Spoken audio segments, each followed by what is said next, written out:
Y'all doing? Another hot button issue is there's a gentleman who unalived his spouse and unalived himself, with a child around and stuff, and people are now talking about, oh, mental health, mental health, mental health and stuff. And could there be a little tiny possibility of a mental health thing there? Sure, there could be, but most of this stuff is just unhealthy, patriarchy. It's unhealthy masculinity, toxic masculinity. It's power, it's control, it's selfishness. That's definitely a selfish, situation and stuff. I went through breakdown over a marriage.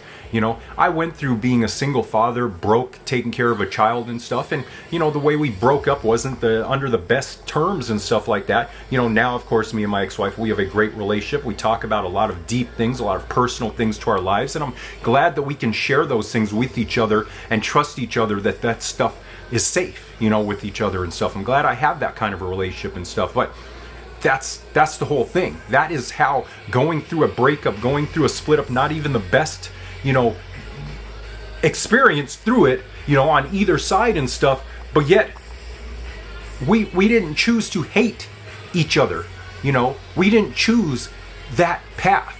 We chose a path to benefit our children and stuff. She's not, my ex-wife isn't the biological mother of my children and stuff, but she raised them and took care of them. So to them, she's mom. We still, last Christmas, I went over there and stuff for Christmas Eve and stuff like that. But the boys are still in her life. The boys are still in her parents' life and stuff like that. The boys are considered the siblings of her children now and stuff and everything. And listen, that's a wonderful relationship that we have, even in a blended, broken, whatever family you want to call it and stuff. But like I said, you look at this and there is no unaliving, there is no hate, there is nothing like that. And the thing is, we both were undiagnosed neurodivergent people, so we do have mental health issues and stuff. And a lot of the reasonings for the breakdown was some of those behaviors, those symptoms that we weren't mature enough to understand and just not knowledgeable enough to understand and stuff. But that's the thing. We actually had mental health issues and stuff, and yet this isn't a choice we make.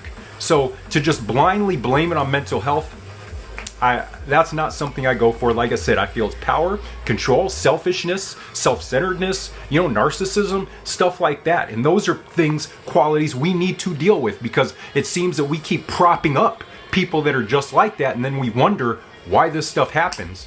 Because you celebrate and you put people like that in positions of power, like, say, the presidency. So just something to think about. Have an awesome Wednesday. You're an awesome, amazing human being, and I love you so much. Peace out and bye.